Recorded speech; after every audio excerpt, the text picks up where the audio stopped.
Hello guys, welcome back to the channel, back to the garage. Hope everybody's having a good week. So I didn't put a video up yesterday because I was messing around with the KFX over here. Trying to get the four-wheeler running again so I can get it moving out of the garage, which really if I hook the swing arm back up I could push it out, but I just want to get it running and going again. We'll talk about that in a second. So a couple updates. Talked to Mr. John Muldoon. The race truck is back together. There is no definitive answer on what happened to the torque converter. So he said, Phil said it got burned up. Nothing was wrong with the transmission itself. He said the cooler flow was less than normal, but it was within spec, which I think he said was like 2 quarts per 30 seconds. But he still recommended getting rid of one of the coolers, and talking with him, I think we kind of come up with getting rid of the factory cooler that was for the 68 RFE, which is rather small. But, you know, I asked him, hey, is it good to drive home? And he said he'd recommend just getting rid of it.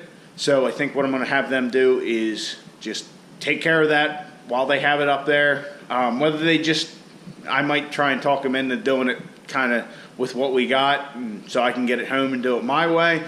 But I don't think that's really how John works. So I think he's going to just want to do it right off the get-go, which is fine. But those guys are headed to Motorama today, so I wasn't able to actually talk to John, just messaged back and forth with him. So I haven't decided if I'm going to Motorama this weekend or not. Really just trying to figure out what all is going on this weekend. So anyhow, that's kind of where the race truck is. Like I said, we couldn't really pinpoint why the converter failed. Best bet, and this is just my thinking, talking to John, maybe when I was bringing the truck up on boost a couple times there, which I don't even have any video on to look back at, maybe I was on it a little too long. That's the best thing I can come up with, and maybe I fucked up again. I really don't know. We can't pinpoint anything, so I'm going to probably shed the blame and say it was probably my fault. So going past that, we are getting ready to do the head gasket on Caitlyn. I'm hoping to maybe start that this weekend. I haven't decided fully yet. So back to the KFX, talking about that. I was trying to get it running, and I checked the timing multiple times, which as you can see here on my toolbox, I have the cams out. I checked the timing marks several times, and it seems like the timing mechanically was fine. I wasn't getting a lot of spark though when I held the spark plug up to the case on the engine there. So I called my buddy. He knows a lot more about four-wheelers than I do, and he was telling me, you know, he's seen where the magneto gets some corrosion on it, which we had. So we pulled the magneto out. I cleaned it up, put it back, got a lot more spark. Well, then with some starter fluid as help, I got it to backfire a couple times, you know, out of the exhaust and out of the intake, which is not right. So then I got looking, diving deeper, and so apparently there's something wrong with the valves, is what I kind of came down to. We had no valve lash. I mean, you put a feeler gauge in there. I think one exhaust valve I had 5 thousandths. And on an exhaust valve, you're supposed to have, I think it's 20 to 30, I think. Anyway, so I pulled that all out, and I swapped the one set of shims from the exhaust to the intake because they are 20 thousandths looser, 10 or 20. Anyway, I swapped them. I still didn't have any play, so it looks like I need to get some new valves for the head on the KFX, so I'm going to have to pull the head off. And long story short, that thing's not going to move probably for at least a week. We need to do some engine work. So, you guys probably saw the title. Where's this trailer? I'm going to pull Veronica out. I'm going to show you this big bad trailer I got to pull behind my big bad Cummins.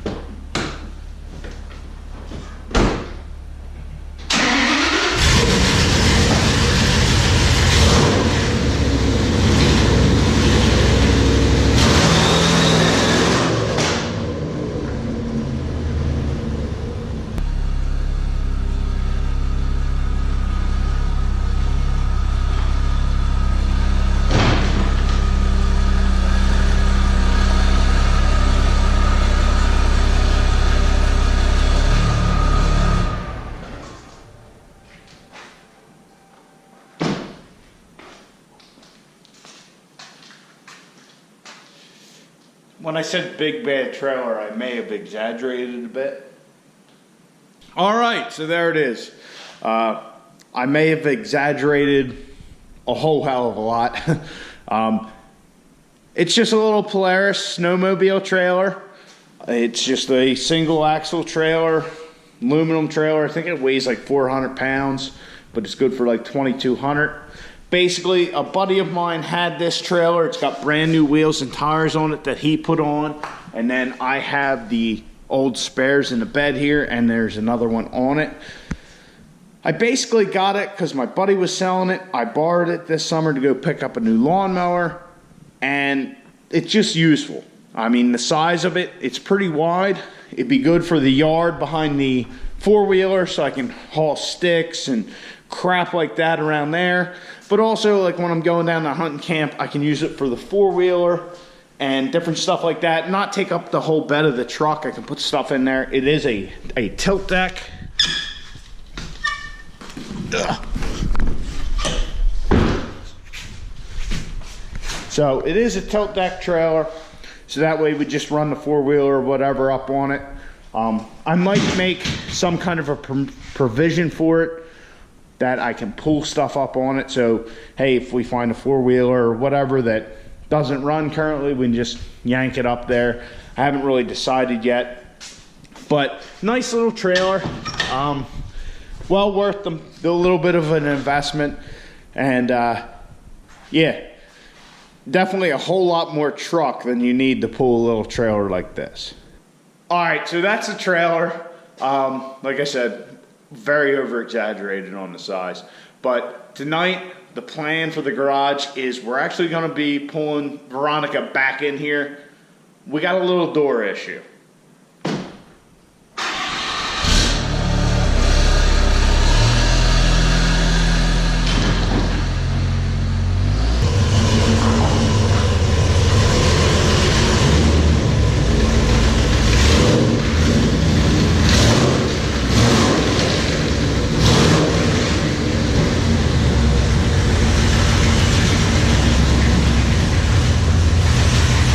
I just figured out with backing the truck in here that we must have some sort of intermittent fuel gauge issue. When I backed it, or when I pulled it out of the garage, it didn't say low fuel, but then when I started it and backed it in, it said we had low fuel. See what it does right now. See, and now it doesn't register anything right now. Let me turn the lights on there. Right? Turn it off. Turn it back on. Nothing. But if we start the truck, still nothing.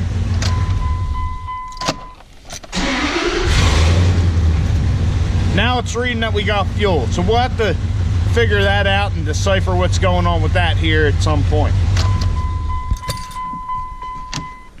So we're going to be working on our doors tonight, and as you can see, the driver's side door works perfectly. The rear driver's side door won't open. Pulling that latch pretty hard, pulling the inside latch and pushing and pulling, nothing. So I want to figure out what's going on with that, because it is the same for both quad cab. I guess you would call these a quad cab. Yeah, these were called a quad cab back in the day, even though now that is considered a quad cab. This is a quad cab back in '01. So we got to figure out what's going on here. I don't know why they won't open. It's just been sitting, so I have no idea. I guess I'm going to start by trying to pull this latch apart and seeing what I can see and figure out, and we'll move on from there.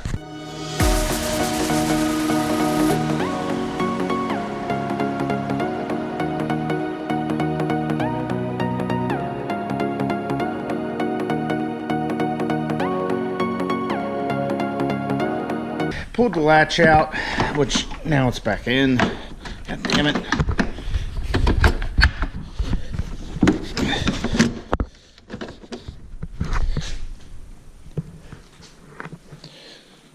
Alright, so I pulled the latch out, and there's this threaded rod, which I'm pretty sure is for the bottom part of the latch.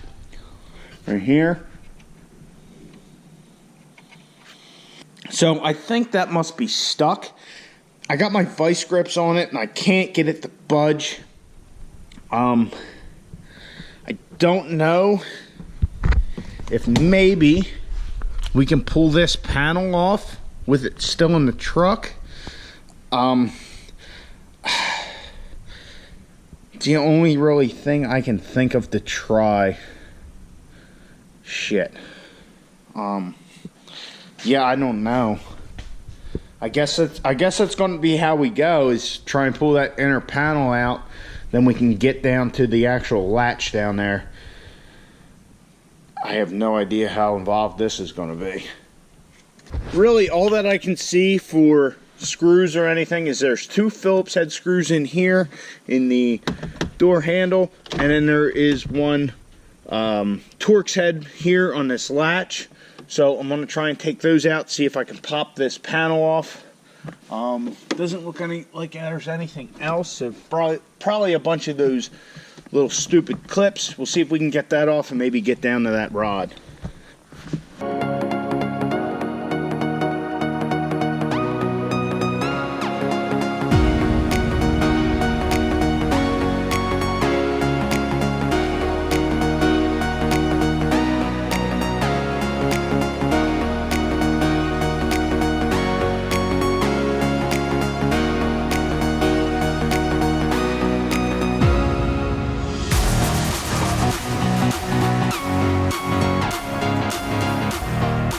Managed to get the trim piece off. I cut a little hole in the plastic here, and the rod is right here, and I can see it moving, but it's still all jammed up. I really can't get it free. I think I'm gonna try and shoot some spray down there, maybe let it sit. I don't know, maybe I'll try and wiggle my hand down there and pry it up. I don't know, it just must be rusted all up. But apparently the stink bugs found a way in, or at least one did. But yeah, it's definitely taken a lot more effort than I anticipated, that's for sure.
Oh, what the fuck?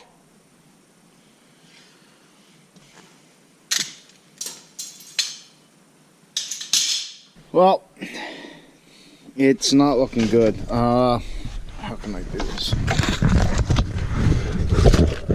Hopefully you guys can see this latch here.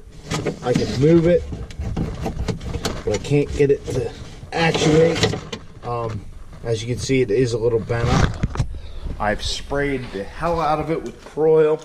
There's a little puddle there. You can see where it's running out of the cab of the truck. Got my little puller tool on the rod. All I accomplished was breaking the plastic clip. Yeah, not looking good. I even went to the point I was thinking maybe I was just looking in the wrong direction. So I took the top one apart, and as you can see, it is disconnected. And yeah, still nothing. So this bottom piece, this bottom actuator, door latch, yeah, I guess door latch is probably the right way to say it. This bottom door latch is what's holding us up. I've sprayed the hell out of it to no avail so far. So guys, for once we've been defeated in the garage.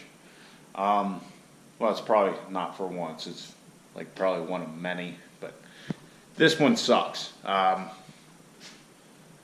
Definitely something very simple. I think it just froze up down there. I sprayed the hell out of it, and I just can't get it. Looked on the line, found guys saying similar issues, kind of basically doing what we did, but it seemed like they had a better go of it. We just can't get that latch to operate, and I don't know what else to really do at this point. I'm going to definitely look on the line a little bit more, but for tonight, Rusty door latch 1, Tom 0. So guys, that's going to do it for the video. I hope you enjoyed. If you did, please like the video, subscribe to the channel, and I'll catch you on the next one. Get out in your garage, get to working on your truck, and I certainly hope you have a better go of it than I did tonight. See you guys later.